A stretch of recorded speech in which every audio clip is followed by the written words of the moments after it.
Hello, my friends!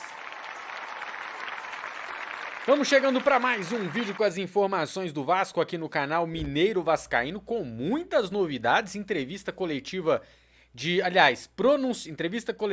pronunciamento de Paulo Brax, falou de reforços, deve chegar aí, a gente vai dar os detalhes, vai trazer inclusive a fala dele aqui, fez um balanço, um por semana, não sei o que, papapá, nós vamos trazer os detalhes todos. Vamos mostrar a apresentação de Juan Cruz, não é mais Juan Seco, Juan Cruz, inclusive ele explica por que mudou o apelido. E tem mais um jogador na barca, tem mais um jogador de saída do Vascão, a gente traz a informação agora. Só pede uma coisa pra você, pô, me ajuda nessa. Deixe o like, seu vascaíno gostoso.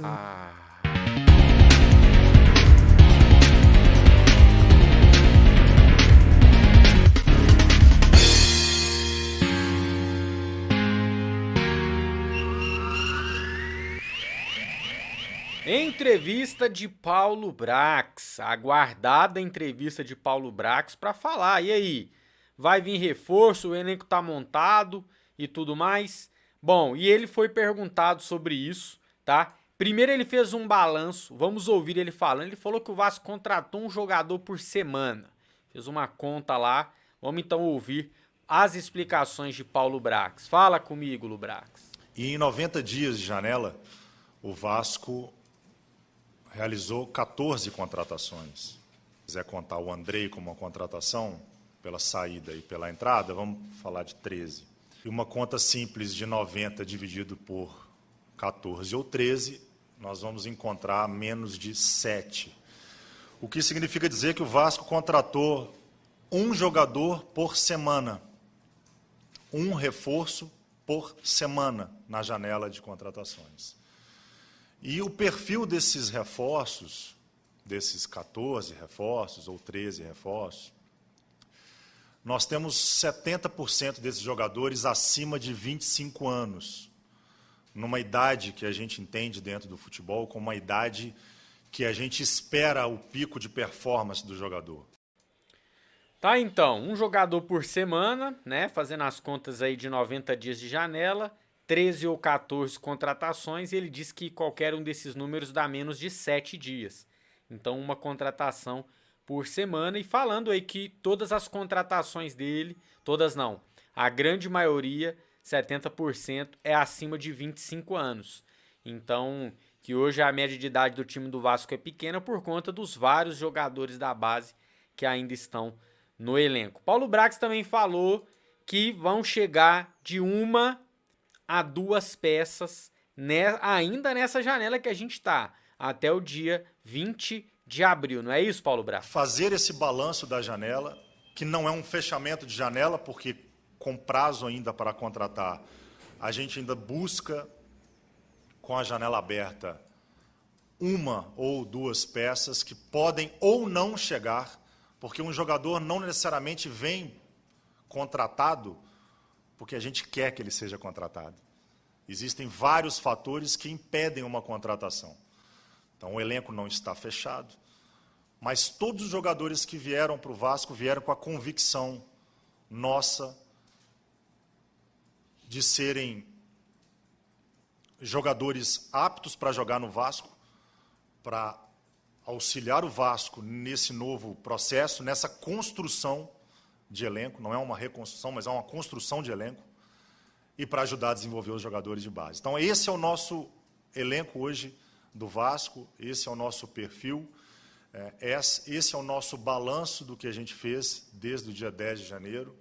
Não estamos aqui para contratar volume, não estamos aqui para contratar jogadores a esmo, jogadores que não vão contribuir para o projeto do Vasco.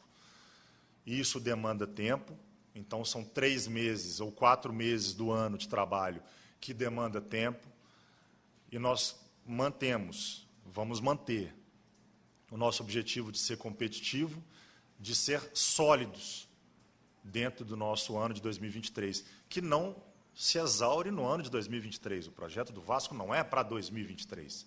O projeto do Vasco se inicia em 2023. Então, é o primeiro ano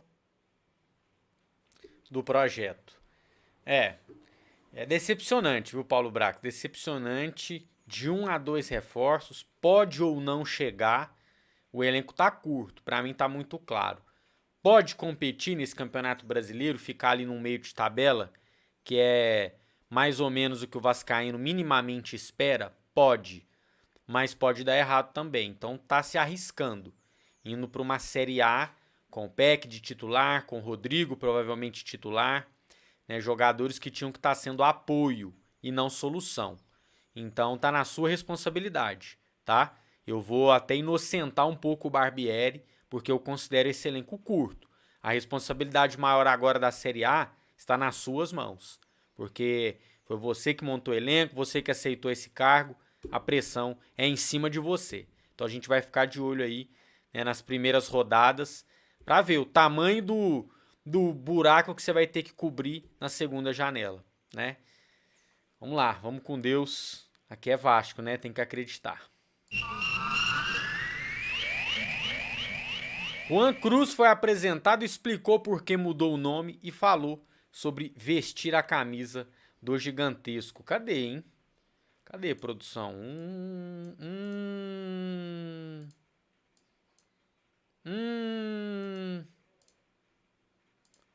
Não tá.